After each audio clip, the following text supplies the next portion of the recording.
This is a Nekko Media podcast.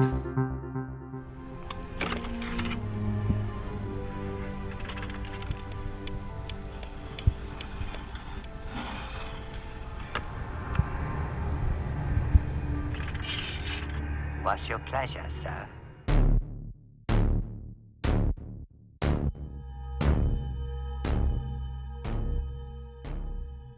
Welcome to Cinebite 52, the Schroeder's Ladder, where the boys Mox and Ono interview Unlisted Owner movies writer and director Jed Brian.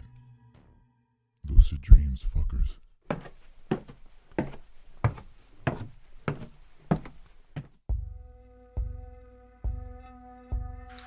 Okay, today we have Jed Brian. What's up, Jed? How's it going, guys? Director of the 2014 horror movie Unlisted Owner. Yep, that's correct. Could you want to tell us a little bit about yourself and your work? Yeah, yeah. I'm an independent filmmaker based out of southeastern Illinois. Unlisted Owner is our debut film for our production company, Lawford County Productions, and so far it's been doing pretty good. So couldn't be happier with it. Hell yeah. So let me ask this: you want to give the plot for Unlisted Owner? Yeah, for sure. Unlisted Owner is a feature-length found footage horror film. It's shot entirely in southeastern Illinois. It follows a group of friends who hear about a family of 5 that has been murdered in this house about a mile away from where they're supposed to be camping at. I also acted in the film, and I just got a new video camera, so I'm filming everything. And we show up to the house, and there's police cars and ambulances there. They're pulling a body out, and one of my friends says, "I don't want to go camping this close to where someone's been murdered." Well, we convince him to go anyways, even though we hear a dark history of this house. So we go back to the campsite, and we're partying, having a good time. And the girls hear on the radio that they caught the killer. So Gavin, one of the other friends who's with us on this journey, convinces us to go back to the house. And since I have a handheld video camera, to go investigate for ourselves. And without giving too much away, that's when all the fun happens. Yeah. Yeah, Gavin and Tyler, they're really giving it to you good in that opening. It's kind of hilarious. Oh yeah. They whenever I told them, Tyler and Gavin are 2 of my best friends, and they'd helped me on little projects we'd done in the past. Like I did a little teaser trailer for a script I had called Meth House that we didn't have enough funding to actually make a film out of. So we shot a little teaser trailer for that, and then I did a GoDaddy commercial contest video, and we ended up getting, I think, 9th out of 539 videos, and that was like 2009 or 8 or something like that. It's around that time.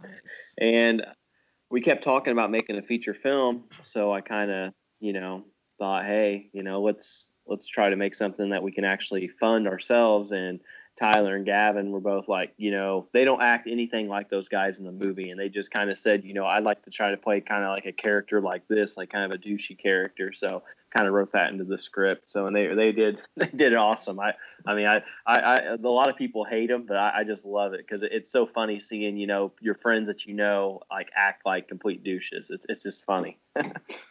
Right. Nice. I mean, they pulled it off well. They really pop off the screen. Oh yeah, for sure. Yeah. And I mean, I've had people tell me like, why were you friends with people like that? Or, why would you have people like that in the movie? And it's just, I was like, for one, if they really did act like that in real life, there's no way we could have got this movie made. I mean, the egos would have been so big if that was really their personalities that there's no way this film would have been completed. So it's kind of like a double-edged sword with found footage. You want to make the acting needs to be as real as possible for people to immerse themselves into the actual film. But at the same time, people actually think that's how you act in real life. So. Yeah, when the performances are that realistic or organic, it comes across as authentic, and you're like, ooh, these guys. Yeah, exactly. But there are people out there in the world who actually do act like that. So. Oh, I mean, guaranteed that. That's why it strikes a chord. It's like, ooh, I know guys like that. I hang out with guys like that. Yeah. Would I want to go to a haunted house with those guys? Maybe not, but beer makes you do a lot weird of things. things. Yeah, exactly. Now, most of the principals in the cast, were they like Tyler and Gavin, your homies, or you actually put out a casting Yeah. call? Yeah, actually, whenever, like I said before, whenever I knew that I wanted to make a feature-length horror film, I knew pretty well. I knew Tyler and Gavin were going to play roles, and Griffin, who's in the film, is actually Gavin's brother, and he was in our GoDaddy commercial contest video as well. And I knew I wanted him to be in the film as well. And then Andrea, that plays my fictitious girlfriend in the film, she'd always told me that she'd like to act in something that I had, would do. So I knew I'd have her on board. And then Andrea happened to be friends with Heidi. They were going to college together at Vincennes University in Indiana. And she brought Heidi on board. So the main cast I mean, we all pretty well knew each other, except for Heidi. And she fit right in with the rest of us. Actually, before we even started filming Unlisted Owner, I think it was Paranormal Activity 3. Is that the one that has like the Toby in it or what? I think it was 3, I'm pretty sure. But we actually went to the theater and saw it like a couple of days before we started shooting, because I wanted everyone to be familiar with the found footage style and everything else. So it was kind of like a little bit of a bonding experience for everybody. That's kind of a good idea. Would you say that would be like your from here on out your normal practice, like to get the group together, watch a movie in the same style to kind of bond? Well, I don't know necessarily if I would do that. The reason I did it with the found footage is, I mean, some of the people, I mean, we'd seen some found footage films and stuff, but I wasn't sure if everybody, like I didn't know if Heidi and some of the other people had actually seen it. So I kind of wanted to show kind of what we were doing. I didn't want them to show up and be like, well, where's the camera at? Is that the So, right. But we did do a roundtable read before we started shooting. So myself and then Tyler Landers, he wrote a little bit of the script as well, and we got the main cast together and we sat around and we read the entire thing. And we'd also go through, and if the actor's like, well, I couldn't see my character saying this, can we change it up? As long as it didn't take away from the main structure of the script, we went ahead and crossed it out and went ahead and changed it. So that also really kind of helped with the flow, and also keeping the names the same also didn't hurt anything. That is probably, I thought that was a clever idea too. Plus, I noticed from the credits, it looks like you guys kind of just swapped last names. Oh yeah, yep, that's for sure. Yeah, I wanted to do something kind of funny with us in the main cast. So, some of us switched names. Some of us I just went ahead and just changed it. But yeah, me, Tyler, and Gavin, yeah, we switched our last names around. So it might get confusing to some people, but we just thought it was kind of funny. It is. Yeah, awesome. So I'll ask more about the scripting process and the long takes later. But Yeah. Where did the idea for Unlisted Owner come from? Well, like I said before, I'd always wanted to make a horror film, and I just didn't have the funding with the other scripts I had written. They're more like a traditionally shot style. So I really got to really trying to think of what we could do. And I'm like, well, maybe I could do like a found footage style film and just kind of see how that would go. The first scene that actually popped in my head, Unlisted Owner is completely written around this one scene, is I'm not going to try to give too much away, but it involves the attic space scene. That scene popped in my head, and I thought that'd be so cool to see in a movie. So, and then I got to thinking, okay, well, if that happens, how did we get to that point to where that happens, and where do we go after that point? So then I had to sit there and try to fill in the blanks and kind of give a backstory. And then once I got the whole structure of the story figured out of what different things were going to happen along the way, Tyler and we started working on the first little bit of it. And then I gave him a couple of scenes to do, and then I finished out the rest. Nice. I feel like it is found footage, but it's also kind of a coming of age story that blends into like a horrific ending. Yes. Though all the way it's with the found footage style of camera work. So I thought that was a really interesting blend. Definitely unique. Well, thank you. Yeah, I wanted basically, like, especially with the characters, I wanted to seem like Tyler, Gavin, Jed, and Griffin, us 4 guys used to go out, tear up the town, used to have a blast together, used to be crazy. And then Jed and Griffin gets these girlfriends, and they're kind of like the anchors of, dragging down the fun boat, Tyler and Gavin still want to go like 100 mile an hour. And then, you got these girls that are trying to drag it down. So Tyler and Gavin are trying to be as pesky as possible to get their buddies back on their side again. It definitely felt like that. There was a lot of subtext. It kind of felt like these characters were at a crux in their lives, Yes. especially within their group dynamics. And had it not become a horror movie, it would have exploded in a large drama. And then, we see the sun the next morning, and then they all kind of work shit out, and everybody goes their own way. Yeah. So I feel like if, you didn't have to market it, and if Amazon didn't like put it as a horror, you would have really been in for a shock with the ending. Yeah, for sure. Yeah, and the poster, right? Yeah. It's got that little half moon sickle thing. Yeah. But that's one of the things I liked most about it. So, okay, and you wanted to tell the story just because it kind of originated from that idea of the attic scene, and then you kind of built everything around it. Yeah, that's that's how a lot of my scripts, like, I get the idea, like I get like a cool scene like in my head, like, oh my gosh, this would be so cool to see in a movie, and I haven't seen it before, and then I'm like, okay, now how do we get here and how do we end it?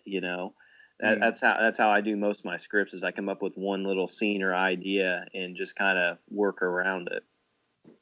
Nice. So what was the timeline from like the, getting hit with the idea, like, fuck, I want to see an attic scene like this, to, the day you actually started rolling cameras? Like, what's that full timeline? So, let's see, I think it's July of 2011 is when I got the idea of, what we could do.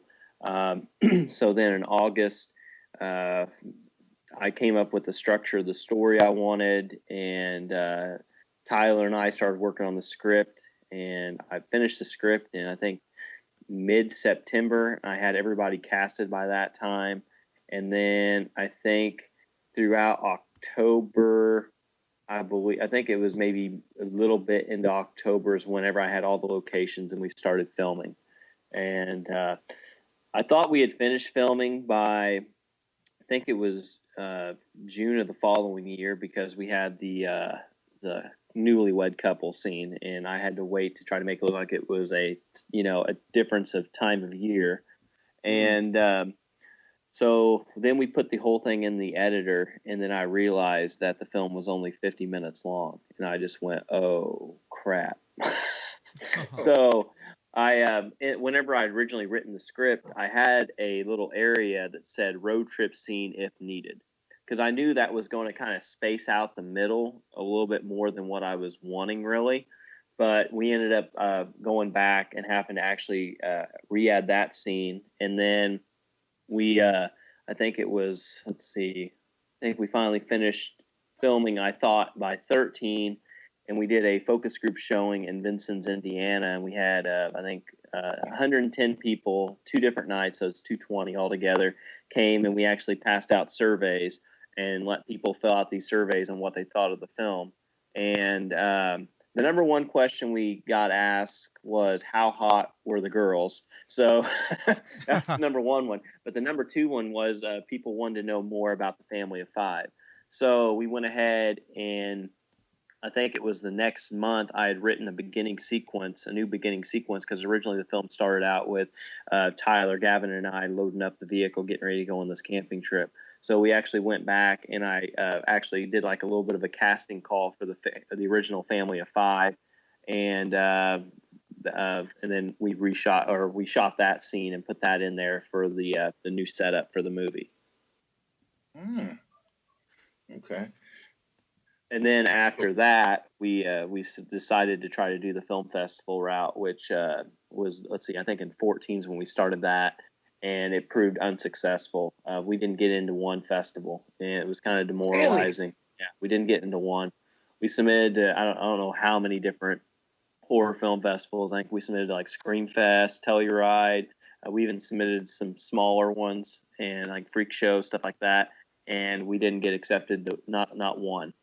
So everything I had read up to that point was, if you want your film to get a distribution deal, if you want to get word out about the movie, you have to get it into the festivals. And it just wasn't working out for us. And I just didn't know, I didn't want to shelf this film because I felt like it was a good enough product to be out there in the market. So my wife and her family, we went out to California on like a little family trip, and we did the studio backlot tour. And the guy at the end of the thing said, if you have any questions or anything, feel free to ask. And I'm a big history buff. In horror film history, I'm like a big, I love Phantom of the Opera is probably my favorite all-time horror film. So they used to have the original soundstage that had the Phantom of the Opera set in there. And I saw documentaries where they talked about it was still there. I knew I couldn't see it, but I just wanted to see the outside of the soundstage. Like, oh my God, just behind that, was this, So I didn't see it. So I asked him about it, and he said they'd actually recently torn it down a few years back. And I was just like, oh man, because I actually made a horror film. And then he told me about the American film market in Santa Monica and asked if I had ever heard of it. And I said no. And he said, if you have a film you want distribution for, you need to check it out. So that's kind of how we ended up getting our deal. Nice. Okay. So it was a long road, 11 to 14, and it had almost ended because of bitch ass film festivals. Come on, film bitches. festivals. Well, I mean, I can't blame the film festivals. I know there's a lot of great content out there, and there's a lot of great content creators. And anymore, especially when I went out to the American film market, basically the American film market is a place that distributors can go, or even filmmakers can go, like myself. And I mean, there's some people out there that have like 50 to 100 to 200 films that they're trying to get worldwide distribution deals for, like people from China or Germany come and they say, okay, I need to get 10 horror films to put on our streaming platform, or get in-store DVDs or whatever. So like I didn't really I was kind of it's really kind of sucked because we weren't getting into the festivals. But when I got out there and I seen like all these different independent films I'd never heard of with big name stars that I had heard of, I mean, it's kind of hard to compete whenever you have a no-name cast and a no-name, a director that's never, really broken out. And, found footage, I mean, I'm not going to lie, is not, it's kind of an acquired taste for some people. Some people absolutely hate it. I mean, it is. Yes. I hate the genre. Save a couple of standout films. Yeah. But I can see why that would be hard. Plus, I mean, now it's just oversaturated. Every fucking, person is doing found footage. Right. Yeah. And when we started this process, I mean, it wasn't as, there wasn't as much out there. It wasn't. Yeah. Right. So, but yeah, so I can't really blame the film festivals because, found footage is not everybody's cup of tea. Plus, we had this is a first time director with, a cast that wasn't didn't have any, well-known names in it. But when we went out to the American film market, we showed it 2 times out there.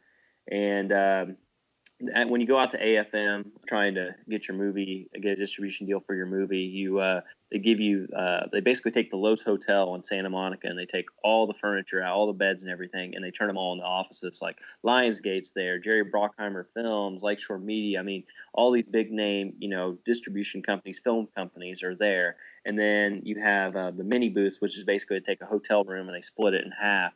And I shared it with another outfit out of Atlanta, Georgia, Mountain Park Media. And they give you a buyer list, which is basically a list of all these different distribution companies who are looking for films. And like I said before, you have outfits from all over the world coming here. It's like, okay, look, we need to get at least 10 horror films. We need to get at least, 10, 20 comedies, and we need to get these added to our, our inventory for people to be able to stream or whatever platform they need. So when we went out there, we ended up with 3 different distribution companies who were highly interested in the film, and we ended up signing a deal with Tomcat Films, Summerhill Films out of Arizona, Phoenix, Arizona. And that's when the whole nother process happened, because by the time we went out to AFM and we finally heard back from all the different people we had talked to, it was July of, I think it was No, it was July 16. Yeah, July 16. Holy shit. So, yeah. So then in October of 16, after I went through the deals and I figured out which one was the best one, we ended up signing with Summerhill Tomcat Films. And so we sent the film off to a lab to get a quality check done on it. And December or January of that year, we finally got the results, and one of the requirements was an M&E track for the film, which if you're not familiar with an M&E track, it's basically the dialogue separated from the background sound. Well, in a found footage film, you don't have someone running around with a boom mic. All the sound in the film was actually recorded on the cameras because that adds the realism, and also it was just made it that much easier for us. So basically, they wanted all these background sounds. So foreign markets, if they were interested in the film, they could dub over our voices. So we spent from February of 17 to I think July of 17 recreating every sound effect for the entire film for foreign markets. Wow. Oh my God! Now, was that done on your dime or the company? Yes. Yep. I actually, me and my assistant director Brent, we actually painstakingly did all these different sound effects. And probably one of the funniest ones is in the film. Andrea plays my fictitious girlfriend, and I give her a kiss. Well, since the movie, I'm married and actually have a child on the way. So for me to recreate this kiss sound, it's actually the sound is me kissing my wife. So if they ever dub over the film in a foreign market, you'll see me kissing Andrea, but the sound will actually be me kissing my wife. So I think that was kind of like a little funny little thing. Nice. But yeah. So then after that, and everything was hunky dory. Actually, the whole thing wasn't even done being filmed. I thought we were done completely with filming, but those evidence placards we have in the film, they were out of the title safe area. So we actually had to reshoot those to be in the title safe areas for some of the different streaming platforms. So we had to go back through and actually recreate all the different evidence placards for the film again. So actually filming was the last thing we did. And then we finally got our November 14th release date, and finally was able to get it out there. I mean, it took a lot longer than I anticipated. I was hoping it'd be out by at least 15 instead of 17, but things happen. Right. Oh man. So, wow. So it finally released. Yeah. I mean, like recently, even though they're putting it as a 2014 film, right? Right. Yeah. And that's one thing that really, really, kind of bothers me a little bit. Yeah. We whenever we submitted to the film festivals, IMDb, I think they actually gave us a 13 date because I think we submitted to one film festival. Yeah. So, yeah, the film was, that's whenever we sent it off to the festivals and stuff. But, as far as getting it publicly released for, the public to actually, be able to buy copies or see it, I mean, it took us, 4 more years. Yeah, I feel like they should put it. It's like a new movie is what it is. Yeah. I mean, pretty much, yeah. Whenever, but its release date is what should be the slug. But whatever. But man, grueling. Very much so. It was a learning experience, that's for sure. Shit, most people say getting the funding was the hardest part. Can you talk about the budget of it and how you went about acquiring it? Yeah, basically, it all boils down to I was living at home and single at the time, so and I had saved my money, and the whole budget, including going to AFM and everything else, I'd say it was about $20K, is what I had. That is not bad, dude. No. The result. Yeah, I mean, yeah. Jesus. So. Yeah, it was just such a long process was the worst part, I mean, that everyone, locally where I live, when people see that, they're like, wow, that's a lot of money, but they don't understand that it wasn't like I had a check for $20,000 and I just went, bam, here it all is, I mean, this has been years of, nickel and dime stuff to come out to be able to get it made. Oh, man. That is awesome. Okay, so you had a bit of money as a startup funds, and you kind of along the way, because it took so long, you were constantly, I guess, pulling from your own pocket to film it. Yep. Jesus. Were there any big obstacles during the production? While you were actually filming it, aside from the seasonal change? Yeah, there was a couple of things. One thing I learned is make sure if you shoot something to buy the clothing for your actors, because whenever, like I spoke earlier, there was some scenes where we had some distance in between, like, well, the road trip scene, for instance, it was like a whole year, from whenever we filmed originally to when we needed the road trip scene. um, some of my actors had lost their clothing. Oh man. so so you don't know how hard it is to find a light blue girl's button down shirt that that they may have had for 3 or 4 years or a couple of years before you even started filming, and trying to match that was a nightmare, but we got it done. But there was that, and then probably one of the biggest challenges was when I told you we actually had to go back in and do that road trip scene again, or do that road trip scene. Mhm. And this kind of goes into like the edits and stuff, to make these scenes seem like one flawless, huge scene. Just like the road trip scene, it seems like it goes on forever without any mistakes, or nothing noticeable, anyways. Right. What I did was, and we also implemented this for the attic scene and for the other ceiling scene, because there wasn't an attic space in the house, and we had to build a set for that. We did these things called blend edits or jerk edits, and basically how I would do that is we would do the scene, and then I dip a little bit into the next scene, and I drop my camera down, and I'd bring it back up, and then we'd cut. And after I was happy with that scene, we would go on to the next one, and we'd go a little bit into the last one. I'd do that same little dip, and I'd cut them. And when we put it into the editor, I'd cut it right where that drop was at and put them side by side. It made it look like one continuous shot. And we did the same thing in the attic space, because in that scene, we're in the house, and then I pan the camera up to the attic space, and we're in the fake room, and then I come back out of the room, and we're in the house again, and it just goes back and forth, but it looks like one fluid motion because of the motion blur in the edits. But so we end up at a cemetery in the film, and Gavin takes the keys out, and he wants us to go into the cemetery. So I'm the one who gets volunteered to go, and whenever I leave the vehicle, I drop my camera down and we cut. And I'd go back and I'd do the scene, and I'd come out again, and then we put those side by side so it looked like one fluid motion. Well, that night my actors got cold. Without me thinking, I said, okay, just go ahead and start the vehicle and leave the lights off. Well, when I did that and we put it in the editor, I just kept noticing something wasn't right. We kept seeing this edit. And then it dawned on me that Gavin had taken the keys out of the vehicle. So it goes from me in the vehicle, no sound, no nothing, vehicle not running, to all of a sudden I'm outside the vehicle and the thing's running magically. Oh, So I ended up having to get a hold of Tyler and Gavin, and their work schedules had really changed since we shot the film.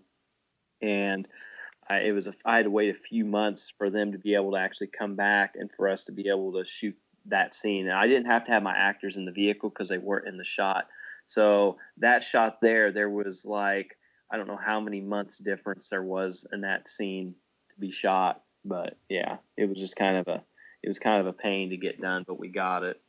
nice. Hey, Jed, Oh man. any Yeah. storyboarding done on this film? Yeah, I did a little bit, not a whole bunch, just on the particular scenes that I wanted. Without giving too much away, Yeah. the ending sequence with the hanging rig thing. Oh, That okay. was that was storyboarded. The beginning family with the Roth family with the dad on the floor, and that whole sequence, that was storyboarded. I believe the scene with when Jed finds Andrea, that whole scene there, that was storyboarded, and there was a few other things we storyboarded. I mean, we didn't storyboard the whole film, just Yeah. those particular shots that I knew I had to have for the film. Oh, okay. With this like found footage template, um, with regards to direction, do you let your actors kind of improv, or do you tell them, "Oh, okay, so this is the setup. I need you to do this," that, like with regards to like camera setups and like just the overall flow of like a particular scene? Are actors free to do whatever? I mean, to a certain extent. I mean, I mean, they stayed towards the script. I mean, there were some, F words here and there that weren't in the script really, but yeah. But as far as ad-libbing and stuff, I mean, whenever I wrote the script, I kind of wrote it around like, I mean, when you hang around somebody for a long period of time, you kind of pick up on like different sayings they say, different mannerisms they do, or how they convey things. And with them being my friends, I was able to implement that into the script to kind of make it more comfortable for them to say their different lines. So that kind of helped. I mean, there may be the occasional ad lib. One scene that was a little bit more ad lib than most was the setting up camp scene, because we had an issue of whenever we took down originally we were going to shoot the scene of us setting up tents and getting ready for the camping, and then that night we were going to shoot the night camping scene. And Andrea had to work that day, and I didn't realize it, but she could shoot that night. So we went ahead and shot the setting up tent, the tent's already up at nighttime scene. And I wanted to take down the tents that night, but my buddies, they all wanted to party and camp out and everything. And I'm like, well, we got the big shoot tomorrow of the ambulances and the police cars showing up, so I'm going to bed. And they said, oh, we'll take it down. Well, they ended up partying, and they didn't even end up staying at the campsite. So, and as you could see in the film, it was very, very windy that day. So I ended up having one of the guys who played one of the firefighters, Ryan is who it was. I had him actually go down to the campsite and tear down all the tents and everything. Wow. And yeah, so it wouldn't blow away. But then whenever I wanted to shoot the actual setting up camp scene, everything was so screwed up, like all the different pieces. I didn't know what went with what tent. Yeah. So we ended up having to kind of, I knew it wasn't going to work before we went down there. So I had to kind of come up with, how we were going to do it. So there's a little bit more ad-libbing in that scene than in most of them. Nice. With the wind, was sound a problem? Like, yeah, it was. That one day in particular, that was a really bad day. That's and I haven't really talked about this before because no one's actually brought that issue up. But that's part of the reason why there's more glitches in that area, because the wind sound was so strong that we end up glitching it a little bit, because it was supposed to be. It was originally written to be more smooth. I mean, there was going to be some glitches in there because we wanted to have the interrogation video, but it wasn't going to be that bad. So. Okay. Oh, that's interesting. So you made it purposefully glitchy to cover up the sound. Yes, in some okay. aspects, yeah. Nice. Nice. Hey, Ono, you ask everyone about storyboarding. You're like a huge storyboarder. I know, right? Like visual prep guy. I like the pre-production. That's so important. Like, yeah. I personally think that's like shot for shot, just because time is I guess depending on everyone's schedule, you want everything to be on top, like time wise, I guess. Right. But with that found footage style, I keep thinking like that could be tricky, just because the camera is always moving, and the direction for that would be, I guess, tricky. Just like, for found footage stuff. I mean, it is. I mean, you tell your friends, one thing, but whenever they, whenever they hear something, it doesn't mean they're visualizing the same thing as you. So to be able to help your friends and your actors, or whoever's involved with the project, to help them better understand what you're trying to say or what your vision is. I mean, storyboards are very, very important. I mean, yeah, definitely. Yeah, just it made me laugh. I always ask, just because we have one friend who's like, I hate them. I don't use them at all. I'm like, whoa, dude, you can't do that. It's one thing. Like, I mean, you could do like George Lucas did in the Star Wars, what, episode 2 or 3, whichever one it was, where he like pretty much the movie is shot for shot his storyboard, it's one thing to do that, but I mean, to me, it's like you may not need to do it to that extent, but your key scenes, you really, really, really need to convey them in a way that you envision, or you're not going to end up with the result that you want. I truly believe that. Nice. Definitely. Is there for someone who's never seen found footage, what would you recommend would be like or a good example for like found footage done correctly? Any movie comes to mind? Grave Encounters. Grave Encounters. Oh yeah. Yep. Oh, Grave Encounters is my all-time favorite found footage film, besides Unlisted Owner, of course. But but yeah, I mean, it basically, the movie in a gist, it follows these paranormal investigators that are investigating this insane. I'm pretty sure it's been a while since I've seen it, but an insane asylum. And when they go investigate, and all this crazy stuff happens, and it's just, I love it because it's almost like a reality TV show. Because they were like, I don't know if you guys watch American Horror Story, but I think it was season 6 was the Roanoke one. It kind of had that little bit of a vibe to it, but they did it way, way before. Grave Encounters did it way before they did. Oh, wow. I have to check that out. Okay. I haven't seen that. Yeah, highly recommend it. Nice. So I would say, getting back to the performances, I feel like that is one of the strong suits. How did you? I know you had the table read, but did you have to work out any of the other scenes before actual shooting, or they kind of just got it? There were a couple of times that we would have to kind of go over stuff again and again. I remember there was a couple of times we actually had a digital transmitter on the camera, so to make it easier for me, since I was actually directing and acting in the film, I had my assistant director Brent. He was in another room, and we had a TV in there, and he could actually see, what the video camera was actually filming, and it was transmitted on a TV in another room for him to be able to watch. So like, if I would do something, he would say, yeah, everything looked great, but next time, concentrate more on this. I think that was really cool. That was a really cool shot. Or if, for instance, if I wasn't in the scene, I could watch my actors. Like, I think one time Griffin kept going to this one corner and kind of stalling there, and I just kind of wanted him to kind of focus on some more stuff. So, but yeah, just little stuff like that. Oh, nice. So there is a lack of jump scares in this movie. Yep. Was that the tension comes from the anticipation, and is that something you're consciously trying to avoid, the use of jump scares?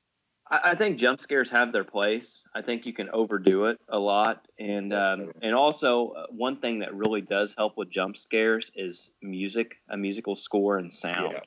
And if you want to do a true found footage film, you can't just screech your stuff all the time, or and you don't have a musical score to be able to have those tense moments. So it's a lot harder to get a jump scare to stick. So I kind of wanted to make sure that we didn't overdo it. And I mean, there's a few in there, but I wanted to make it look. And the whole goal with this film was to make it look as real as possible and make it look like, wow, this isn't something like supernatural, like right off the bat or anything like that. I mean, this could actually happen. This could be actual real footage, and that's kind of what I wanted to convey. So I think, if you have too many jump scares like that, it kind of takes away from the realism in a way. It does. It sucks you out of the story, I feel, because you're kind of just waiting for the jump scares. Yeah. But also, that's one of the things I like best about your movie. There is no score, and there's no overbearing sound design, to like up the creepy or kind of pace when something's supposed to be like, ooh, really tense. Yeah, I mean, if you took the musical score out of, like probably 80% of the horror films out there, it just would, they'd just be like, Exactly. Exactly. I mean, people don't realize how much hinges on that musical score until, they see a found footage film and they're like, wow, that was actually kind of creepy, and there wasn't even any music. You can just feel the tension with the people that kind of leads up to that. I mean, you've got to rely heavily on your actors to kind of make those moments seem really, really tense, instead of having just, you just walking down a hallway and you hear like a high pitched violin playing and you can just feel it build. You got to make it like you're breathing, you're walking, you're just like, oh man, I don't know. You got to make it sound like you're actually fearful for your life instead of letting the composer do all the work. Yeah. So is that something so you were consciously going for that? You knew off the bat that there wasn't going to be a heavy sound dynamic and there was going to be no score. Right. Whenever I was like, well, if I do a found footage film and I want to do it right, there's not going to be any, musical score. There's not going to be a composer who's going to be, hype, kind of, lubing up the scares for you. You're gonna be. I mean, you're just gonna have to try to make it work organically. And I'm happy with the end result. I mean, it was a challenge for sure. I mean, it's harder to do a scare in a movie without a musical score than it is with a film that's traditionally shot with a musical score. Definitely. And you pull off a lot of it. Well, thank you. Let's see. So did commerce and like the marketing of the finished product play into when you developed it, as you were working on the script from that genesis of the idea in the attic? I would say so. I mean, yeah, I would. How much did you have to tweak the ending, I guess, to get it to where the distributor was like, that's market ready? I know you talked about some reshoots and having to redo the sound and make it on a separate track, but did they have that was it? Really? And then the other thing was the frame rate conversion that we didn't know it was going to be that hard to convert to 24 frame. Yeah, we didn't know it was going to be that hard to convert because we shot it on a 29.92 frame camera. Right. And it didn't really work out on our conversion, but we sent it to them and they took care of it. But other than that, that was about it. The M&E track and the text friendly area, that was about the only issues we had. Cool. So the company that you signed with, they got what you were doing. They got the essence of the project. Oh yeah. Summerhill Films. I mean, they've been behind us 100%. They've been very supportive of us, and they're the ones who actually designed our poster. We had a poster originally, but they redesigned it, and I couldn't be more thrilled with the end result. And and they've got us on all these different great platforms. We're Barnes & Noble, Amazon, FYE, we were in Best Buy. I mean, all these great platforms that we were on. I mean, it was all because of them, and we owe a lot of gratitude to them. Hell yeah. What's the one mistake, or I guess most common mistake, filmmakers, regardless of experience, make? I would say probably the most common mistake is, I've heard when I went out to AFM, I heard a lot of people tell me, I made my first movie. It didn't get distribution. I just kind of pushed it off to the side and, just kind of thought what I could do to do it better. I couldn't get in the festivals. And it's just like, if you pour your heart and soul into something and you believe that it's something good, don't let a few people tell you that it's not. Just keep pushing for it. And I mean, just like Unlisted Owner, for example, I had, I don't know how many doors closed to my face. All these different film festivals, didn't accept the film, and we had 3 different distribution companies who really thought that it'd be a pretty good product to put out there. I would say, just because you don't get in the festivals, don't give up. Just keep trying. Fuck yeah! I mean, I've never heard of that route you took. That sounds almost like what you calls a book, The Rebel Without a Crew. Yeah. Like, fuck it. I'm just gonna go look straight for distribution. Yeah, that's what that's what I had to do. And then it just kind of word of mouth kept spreading, and it's had pretty good success so far. Nice. So what makes a great film for you? Are there certain qualities that stand out or that make a film better for you? Something that keeps my attention and just makes me wanting to see more after it's over. and in that essence, something that has a good plot, good storyline, and good acting. Did you specifically structure it the way that it kind of plays out, to where the first 2/3 is more that coming of age, and they kind of delve like in the third act, it just kind of explodes into, okay, now we're full blown found footage.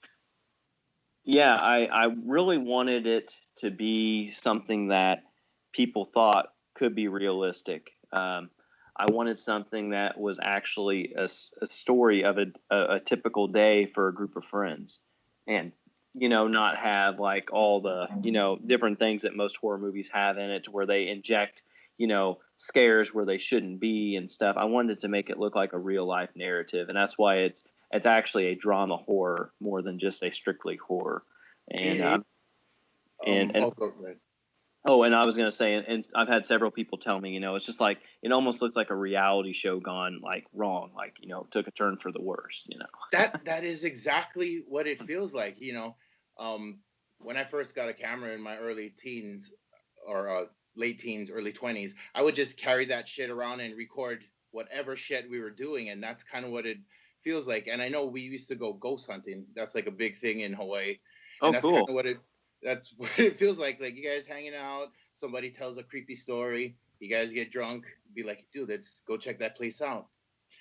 But Yep. shit came real in that event. Like, oh, there is shit at the bad house. Yeah, exactly. Yeah. And I mean that's what that's what we were aiming for. We wanted to make it look like a real life narrative, and that's why we have the evidence placards in there, to make it look like it's actually, this is crime scene evidence that's been edited together for their evidence purposes. And we wanted to immerse the audience and to be like, wow, this real? I mean, is this like that's kind of what we were aiming for. Yeah, it does hit those notes, while subverting a lot of expectations. So that's kind of why I was asking if you intended it that way. Yep. I'm thinking maybe that's why the film festivals, doors were closing, because it's something so different. Yeah. For, I guess, horror. Right, and that was another thing too.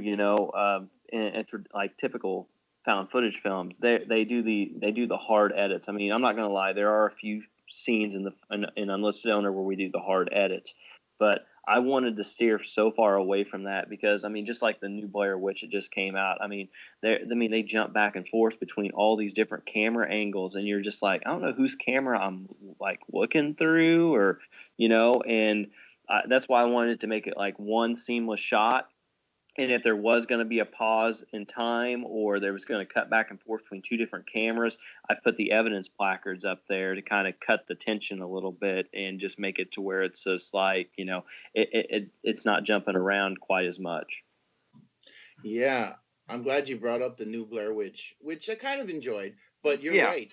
And there are so many sophisticated angles. It really takes away from found footage. I'm like, okay, bring in the fucking satellite shot then. Like drones and fucking like GoPros up the ass, just too much. But oh man. So you said already that you are a horror fan. Was your first film like you knew it was gonna be? You wanted it in that horror genre?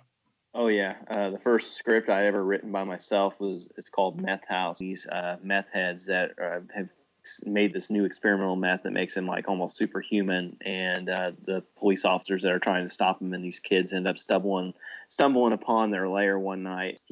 Havoc ensues. But yeah, I've always loved horror. When I was a kid, my mom had bought me the VHS tape House on Haunted Hill with Vincent Price, and I had the monster movie King Kong versus Godzilla. I actually got to meet the guy that played Godzilla before he passed away, which was awesome. Had him sign my VHS tape and stuff. But Nice. but yeah, I love horror. Always loved horror. Went to the haunted houses when I was a kid. My parents always decorated big for Halloween. Well, it's interesting that you bring up your favorite film being Phantom of the Opera, which does have some horror elements, but I feel like it's another kind of blended Drama genre horror film. Yep. Yeah, like yours. So And also an unlisted owner with the evidence placards. Another reason I put those in there was kind of like me giving a nod to the silent film era, because they always had the little, the cards that come up, Right, and I love silent film. Well, definitely, yeah. I feel like Unlisted Owner is kind of an art film, but without being like snooty.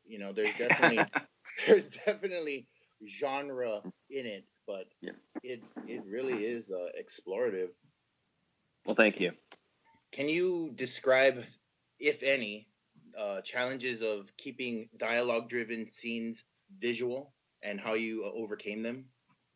Well, we always, the dialogue in the film, we try to make it seem like, this is how, millennials talk, and, different things that they be talking about, giving their buddies crap, giving them a hard time because they don't want to do something that everybody else wants to do. So we kind of try to add that conflict in there to keep the interest up in the film. And, as you see a lot of times in reality TV, conflict really sells. I mean, you look at, my wife watches, Teen Mom, all that stuff like that. There, of course, at that point in time, I wasn't aware of that stuff really, but I mean, that's what feeds reality TV, is people want to see real life conflict that's not their own. So they're not in the middle of it, but they just like watching other people's conflict. So that's kind of like what I was aiming towards, is to cause a little bit of conflict and, hatred between friends. And, everybody's had fights with their friends and stuff. And, in that situation, like I explained before, it's four buddies that, used to be close and, kind of, at a crossroads in their life. So. Right. That's definitely one of the big elements, and it plays out nicely. Where did the majority of the film's budget get spent? I would say probably in post production. I mean, there was a little bit. I mean, we bought the cameras, and those were, I think they were both $500 a piece, and we got some new editing equipment, and after we got done filming, so I think we got like a Blu-ray player, and then I had like different drives, and I ended up getting a DCP, and there's a lot of money in that stuff, and then the trip to LA was a big, huge chunk. So I would say more was spent in post-production than in actual filming and pre-production. And also, I guess the fake room, which I guess that would be post-production kind of. I mean, that was expensive to get a room made to spec of the room in the actual house. Now, did you know, I guess, filmmaking construction crews, or you kind of just pieced it out, on the fly? Whenever I wrote the script, I knew, I was hoping we could get that house, but I had no clue if it had an attic space in it or not. And me and my assistant director, we figured out how we could do it. And a local contractor, Tom DeWolf Construction, they actually built the room for me. We brought them in, showed them the room, and they said, yeah, we can do the popcorn ceiling, do the drywall and everything, and do what you want. And we told them the size we wanted it, and it worked out great. I mean, I haven't had anybody tell me that they can tell a difference between the fake room shots and the actual house shots, even the lighting. No, it's seamless. At the murder scene, you got like cop cars, ambulance, fire truck. Yep. Was that hard to coordinate? Because that really helped to sell the scene. Oh, for sure. It probably helps that I'm a volunteer firefighter, and so I was able to get the fire department on board, and then I'm also on the city council in the town I live in. Of course, I wasn't at the time, but I mean, it never hurts to ask. I mean, in these smaller communities and stuff, I mean, in bigger cities, it's hard to do, but in these smaller communities, it's a lot easier to be able just to ask, and you never know. I mean, I asked and got all these different, I got police, fire, ambulance, and everybody who were in those roles are actually first responders. So, nice. and yeah, and then my mom is best friends with the coroner, so we got a body bag. So it kind of worked out. Nice. How's the film community in your town? Is it fairly large or? No. We have we have a local Lawrence County Arts Council that puts on plays and stuff. I mean, I'm just kind of out here by myself, just wanted to make a movie, and that's kind of where it's at. I mean, I've had a lot of support though from my hometown. I mean, the movie probably wouldn't be as high in, you know, the Amazon ratings or rankings like it was if it wasn't for the hometown support. So it's been awesome. I mean, local TV, newspapers, I mean, magazines, they've all, you know, and radio, they've all covered, you know, the success of Unlisted Owner, and from start to where it is now, they've been behind me 100%. Nice. Wow, that's awesome. That is man. awesome. So the takeaway from that would be shit. Just ask. You never know. Yeah. Yeah, because the worst thing anybody's ever going to tell you is no. They can't take away your birthday or nothing. They're just going to tell you no. No. So, okay. what would you recommend beginning filmmakers? Where would you recommend they spend the majority of their budgets that they scrape together? Well, I would definitely make sure that you get a good camera, and make sure that it performs well in almost any light, because, I mean, you know, lighting can get really expensive. One of the cameras we actually bought was a Sony, and the focus was horrible in low light. We actually only used it in one scene in the film, and that was the scene with Griffin going down in the basement, and you can tell it's out of focus there. So make sure that you research your cameras. Make sure that you get one that performs well in low and high light. I mean, especially if you're on a limited budget, and make sure that you have editing software that you can do what you need to do to be able to get the film out there. So I'd say definitely make sure you put the majority of your money into your equipment to start off with. And then, you know, you could always work around locations, and if something doesn't exactly fit what you want, you could always, just like we did, we built a little bit of a fake room to make, you know, the monumental scene that gave me the whole idea for the film wasn't even filmed in the house. So So for beginning no budget filmmakers, you would definitely recommend that they buy their equipment or the main equipment as opposed to renting it. Well, I guess it just kind of depends where you live. Where I live, the closest mall to where I live is an hour and a half away. So yeah, so where I live, it's either you are a farmer or you work in the oil field. That's about it. I mean, that's all that's here. So I mean, where we're at, St. Louis is like 2.5 hours from us. Indianapolis is 2.5. Louisville, wow. Kentucky's 2.5. So we're right in the middle of everything. But it's just so far outside of that scope to be able to drive 2.5 hours to rent a piece of camera equipment. So it just kind of depends where you're at. I mean, if you can rent, go for it. But I mean, if you're to the aspect of where you can't rent, just try to get an affordable camera if you can. I mean, we shot Unlisted Owner on 2 $500 cameras, and it worked out great for us. But it also depends on what kind of story that you're trying to tell as well. Right. Well, I think that's great because I'm sure a lot of people are, you know, kind of either rural or in the middle of, you know, a bunch of cities, but not time-wise Right. convenient. We have one homie that writes a blog on our site, and he's in fucking rural Missouri, and I don't know how many fucking people, but that's definitely cool for them to not get discouraged. You know, you can still make shit happen. Yeah. Actually, I mean, go ahead. Go ahead.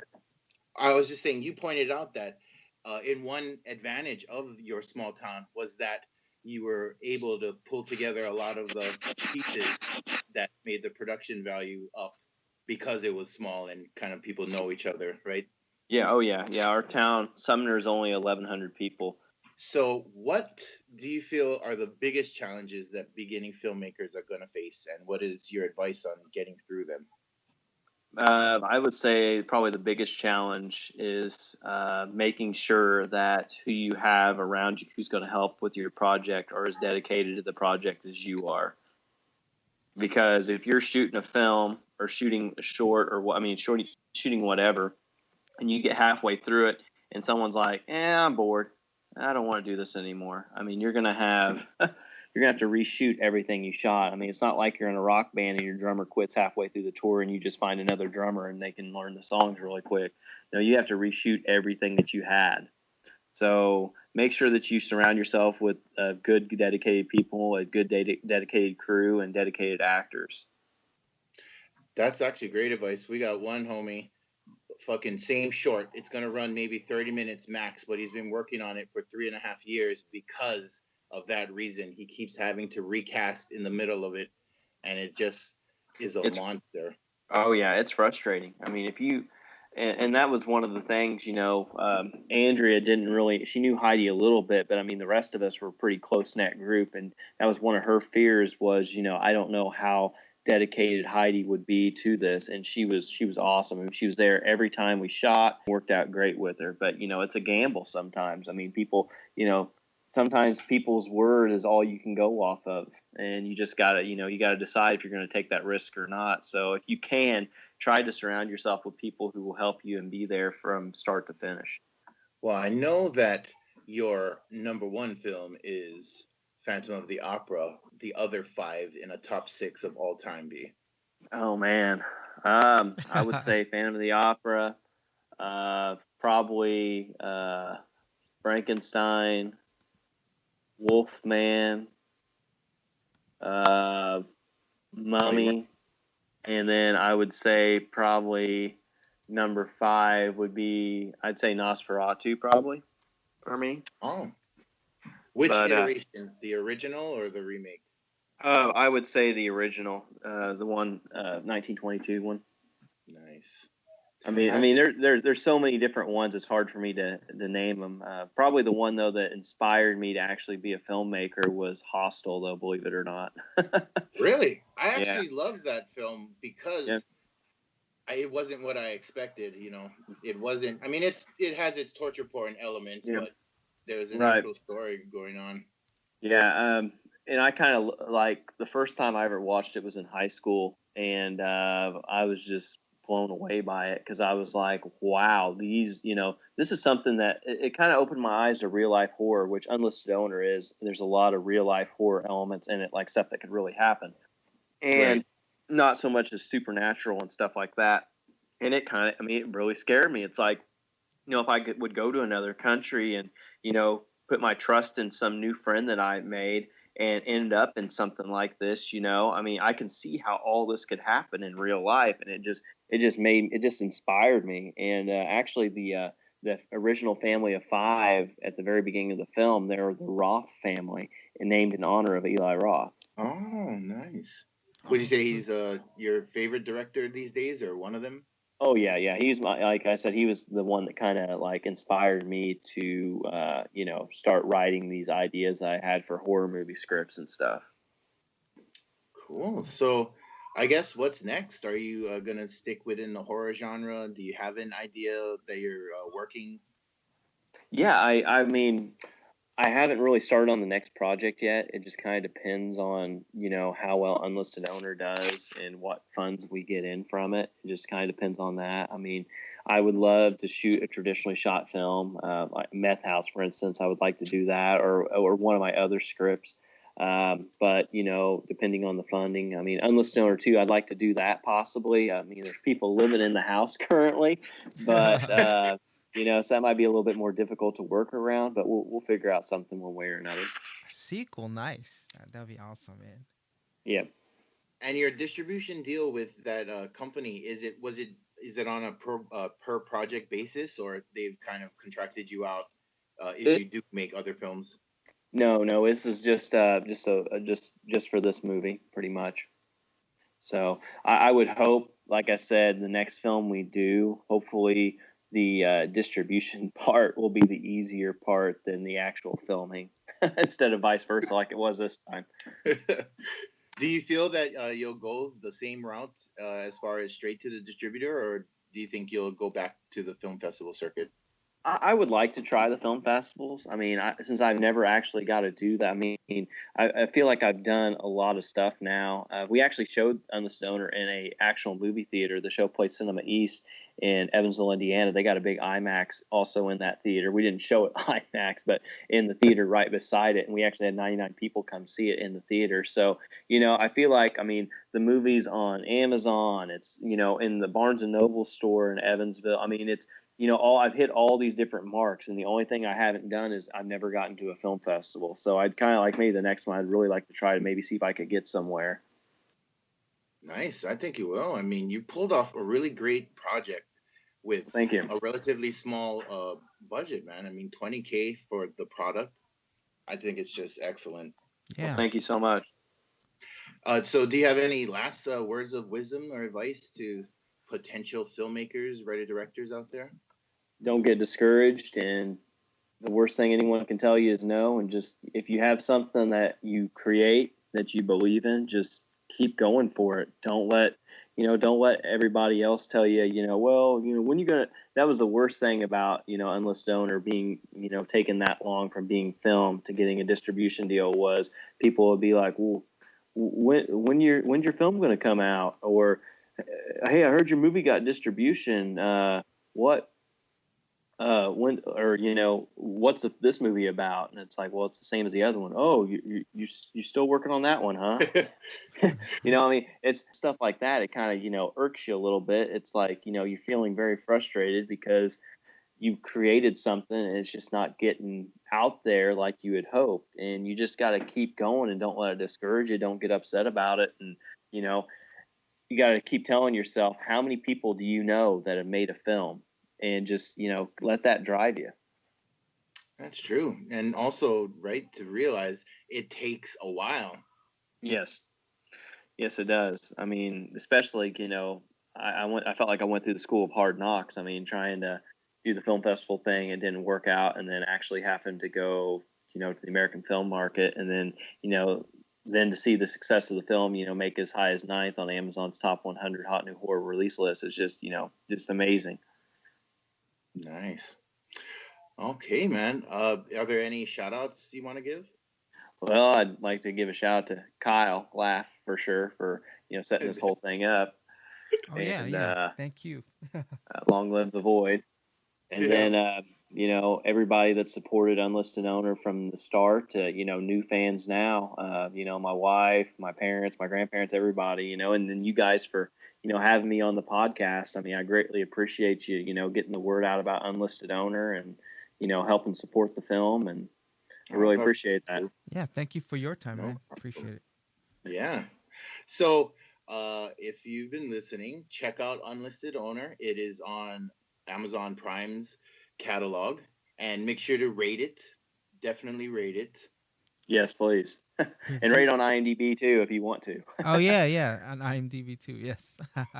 Right. It's also available on Google Play Store. Nice. Let's see, Microsoft Store. You can get it on your Xbox. I got it on my Xbox. I mean, I couldn't pass that up. It's available on YouTube, but you got to pay for it. And let's see, iTunes as well. And then you can get it on DVD through Barnes & Noble, FYE, and Amazon. And if you get the DVD, that has like the 10 minutes of behind the scenes special features, and you'll watch it and be like, oh my God, how did he get this thing made? I don't understand. Nice. Okay, man. Well, thank you very much. Oh, Jed, is there, if they want to contact you, where could they find you? Yeah, if you guys want to go to check out the trailer, if you go to unlistedowner.com, you can check out the trailer on there. You can email us. Or Unlisted Owner is also on Facebook. You can like our Facebook page. It's facebook.com/unlistedowner. Twitter @unlistedowner. We're also on the Amino it's under Mr. Jed Brian. And then on Instagram, I'm also on Instagram, and it is Mr. Jed JED_Brian. So follow me on there. I'll have all kinds of updates and stuff, especially on future projects. Hell yeah. All right, dude. Thank you very much. Yeah, I thank you, enjoyed Jed. this talk a lot. Well, I appreciate you guys having me on. Thanks so much. For sure, man. All Have right, a good man. rest of your day, We'll man. check- Yep, Yeah, take care. All right, bro. Lost my spiritual way. Not sure I had it in the first damn place. I gotta take it tonight. Lost my soul, lost my mind. All I wanna do is drink and party. Thank God I found somebody. All I wanna do is drink and party. What I'm gonna do tonight. You got a heavenly face, made more angelic when you smile halfway. I've had a hell of a day. I can make you smile, you just stay. All I wanna do is drink and party. Thank God I found somebody. All I wanna do is drink and party. What I'm gonna do tonight, I need it.